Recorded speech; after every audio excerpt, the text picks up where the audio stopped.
আচ্ছা, মনে করো কি যে আমি এইভাবে এখান থেকে এপিআই থেকে ডাটাগুলোকে লোড করছি যে page.jsx এ, যে রুট লেআউটে এই যে অ্যাসিং ফুড দিয়ে এখানে জাস্ট রেসপন্স দিয়ে এখানে এপিআই কে কল করছি, তারপরে এটাকে রেসপন্স করে দিয়ে জাস্ট রিটার্ন করেছি ডাটা। সো ডাটা করার পর আমি এখান থেকে এই যে এটাকে কনস্ট্যান্ট দিয়ে এই যে এপিআই দ্বারা এটাকে কি করছি, ডাটা ইকুয়াল টু পেয়ে গেছি এখান থেকে, এই ডাটাকে এখান থেকে নিয়ে জাস্ট এটাকে ম্যাপ করে দিছি, ম্যাপ করে দিয়ে এখানে আমি বলে দিছি। আর এখানে একটা কি বলে দিই আমি, জাস্ট এখানে এই যে ফুডের এখানে আমি বলে দিলাম যে INDX ইন্ডেক্স। সো এখানে আমি এই যে কি বলে বলে দিলাম কি, সো এই যে কি বলে দিলাম কি INDX। সো এইটা তুমি বারবার করছো, লক্ষবার করছো, করো নাই বাসায়? সো এটা তুমি লক্ষবার করছো, এখন সেভ করে দিলে। এখন যদি এখানে যাই, যাওয়ার পর আমি যদি এখানে একটু লোডিং স্পিনার যে ঘুরাই, দেখো এখানে কি লেখা আসবে, যে লোডিং লেখাটা এসে চলে আসছে। তার মানে কি, সে এপিআইটাকে লোড করতেছে এবং খুব দ্রুতই চলে যাচ্ছে, তাই না? ইমিডিয়েটলি। আচ্ছা আচ্ছা, এই যে খুব সে, হ্যাঁ এই যে খুব দ্রুতই সে চলে যাচ্ছে। বাট এটা হয়ে গেল। এখন প্রশ্ন হইলো যে এর মাঝখানে কয়টা জিনিস আছে। আমি যদি টার্মিনালে কনসোল লক করছিলাম, এই যে যে কয়বার সে রুট লেআউটে কল করতেছে, এখানে বলছে যে আমাদের প্রথমে প্রাইস ছিল, তারপরে এই যে ইমেজ ছিল, বাট আমরা প্রাইস নিয়ে কাজ করা বাদ আমরা ইমেজ নিয়ে কাজ করব। সো এখানে আমি এই যে ক্লাস নেম দিয়ে এখানে আমি একটা বর্ডার বানাই দিই। সো বর্ডার বানাইলে ভালো লাগবে।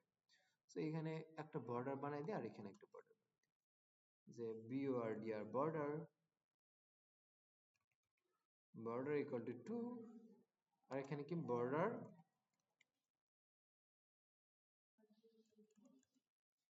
রেডি করে দিই। যা কি আছে কপালে দেখা যাবে সকালে। So, এখানে কন্ট্রোল সি, বাট এখানে এই যে আমি ক্লাস নেম বলে দিয়ে জাস্ট এখানে পেস্ট করে দিয়ে আমি বলে দিচ্ছি জাস্ট খালি গ্রিন, GR না রেডি এখানে থাক, ওইখানে গ্রিন করে দিই, যে বাংলাদেশের পতাকা বানায় ফেলি। গ্রিন, যে এখন সেভ করে ফেলি। এখন যদি এখানে যাই, যাওয়ার পরে যদি একটা হালকা করে লোড করে দেই, দেখো এখানে কিন্তু চলে আসছে। তো আমি এটাকে 2 দ্বারা ভুল হয়ে গেছে আমাকে। So, আমি এখানে 4 দিয়ে দিলাম, আর এখানে আমি বলে দিলাম কি প্যাডিং, তো প্যাডিং ইকুয়াল টু 4।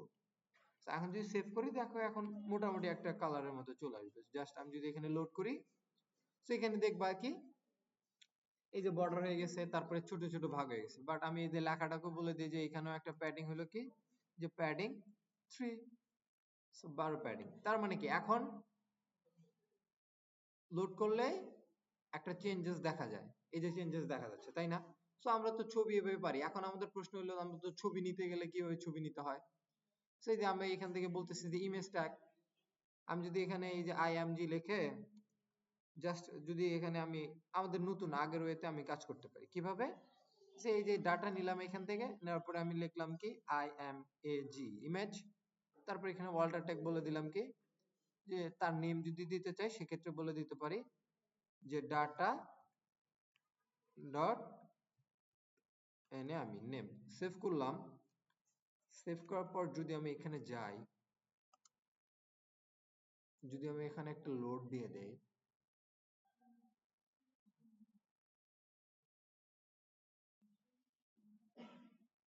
ডাটা দিছি কেন আমি এখানে, ডাটা হবে না তো, এখানে তো হবে ফুড। সো ওই জন্য তো সে পাচ্ছে না। সো আমি ভুল করে ফেলছি, ফুড হবে এখানে, ফুড, হ্যাঁ তারপরটা তো ফুড হবে। সো ওই জন্য সে আমাকে একদম এরর দিয়ে দিছিল। বাট এখানে আমি যদি একটু লোড করে দিয়ে ফেলে, এই দেখো এখন ছবিগুলো চলে আসছে। সো এখন আবার একটু ওয়েট কর।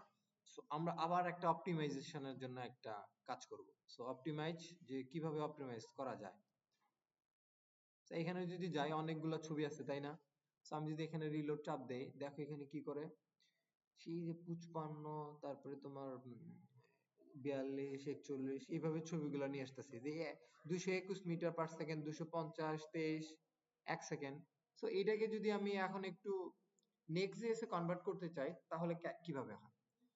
তো আমি এখানে বলে দিলাম নেক্সট IMAG ইমেজ, তারপর আমি এখানে SRC দিলাম, বা SRC দিতে হবে, তো SRC। ইমেজটা তো আপলোডই হয়নি নাকি, না? সো ইমেজ আসার পর এখানে আমি ট্যাপ চাপ দিলাম, তার মানে কি উপরে তুমি দেখলা যে নেক্সট ইমেজ চলে আসছে।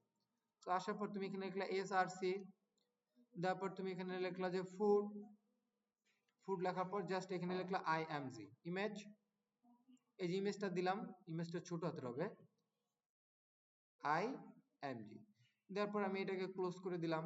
ক্লোজ করে দেওয়ার পর এখানে অল্টার ট্যাগ একটা দিলাম। অল্টার ট্যাগ দেওয়ার পর আমি এখানে বললাম যে একটা টেক্সট হবে কি তার ফুডের ডট নেম। সো নেম দেওয়ার পরে এখানে যদি আমি চাপ দেই, চাপ দেওয়ার পরে দেখো এখানে আমি একটা ওয়ার্নিং এ বসায় ফেলছি। সো ওয়ার্নিং যদি আমি এখানে রিলোড দেই, লোডিং এর পরে সে কি করছে, একদম পুরো জীবন আমারে অন্ধকার করে ফেলছে। So the hydration because server is rendered did not match in the client. As result is a tree is a rehydrate the client of the SRC of the client component. So এই জিনিসটার জন্য আগে কি করতে হচ্ছে, তো এখানে যে ক্লায়েন্ট কম্পোনেন্ট বলতে আমি তাকে উইথ দেন এবং হাইট দেনি, সেইটাকে ধরছে যে এখানেও যাইতে পারে, অথবা আমি এখানে বলে দিই যে উইথ, উইথ কত দেই 500, হাইট বলে দিলাম 300, সেভ করে দিলাম।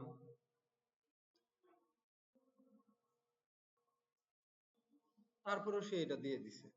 তো আবার এটা দিয়ে দিছে কারণ কি, যে তোমার এই যে নেক্সট জেএস এর যে তোমার এই যে ইউআরএল দেখাইতে, ছবির ইউআরএল দ্বারা তুমি যখনই দেখাইতে যাবা যে তোমাকে হাইড্রেশনের একটা এরর দিয়ে দিবে। সো এইটা এররটাকে তোমাকে মিশাইতে গেলে তোমাকে কি করতে হবে, জাস্ট তুমি এই যে ছবির যে এখানে লেখা আছে, তুমি নেক্সট জেএস এর ইমেজের এখানে চলে যাবে। সো নিচে আসার পর তুমি এখানে এক কাজ করবা, যে রিমোট ইমেজের জন্য যে এখানে আমাদের লিংক বসছে, সো তুমি এই যে এখান থেকে এটাকে কপি করো।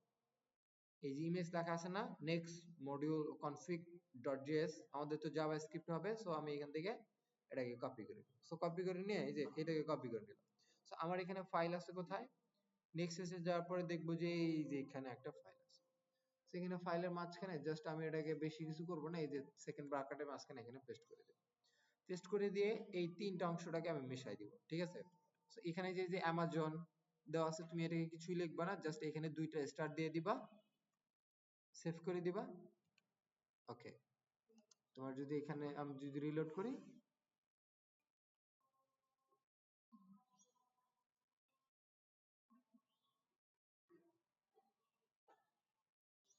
আচ্ছা সে এখানে কি একটু দাঁত লাগছে নাকি, এই যে এখন যদি দেখো ছবিগুলো কিন্তু আস্তে আস্তে লোড হয়ে আসছে, দেখছো। সো হাইড্রেশন ব্লার যা আছে সব কিন্তু ছবিগুলো লোডে আসতেছে।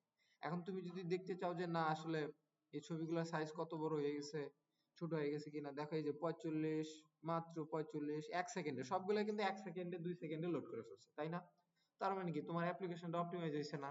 এই যে সে নতুন ভাবে ইমেজ বানায় ফেলছে, এইভাবে বানায় ফেলছে এইভাবে, তার মানে কি যে তোমার ইমেজ গুলোকে সে অপটিমাইজ করে ফেলছে। সো এটাই হলো একটা অপটিমাইজের জিনিস, যে তুমি এখানে জাস্ট তুমি যদি ইউআরএল দ্বারা ইমেজ দেখাইতে চাও, সেক্ষেত্রে তুমি কি করবা, এই যে নেক্সট কনফিগ নামে যেখানে আছে, এটাকে এখান থেকে যে তুমি এখান থেকে এটাকে কপি করে নিয়ে এসে, এই ইমেজ থেকে কপি করে নিয়ে এসে জাস্ট তুমি এই যে তিনটাকে ফালাই দিবা। দেওয়ার পর তুমি এই যে যেখানে অ্যামাজন লেখা আছে এখানে তুমি দুইটা ডট দিয়ে দিবা। সো তুমি যদি এখানে দিয়ে দাও, তুমি যে কোনো লিঙ্ক থেকে ডাটা নিয়ে এসো না কেন, সবগুলো তুমি ছবি নিয়ে এসো না কেন, সব ছবি তুমি দেখাইতে পারবে, ঠিক আছে। সো এটা হলো শর্টকাট, এটাই একদম তোমার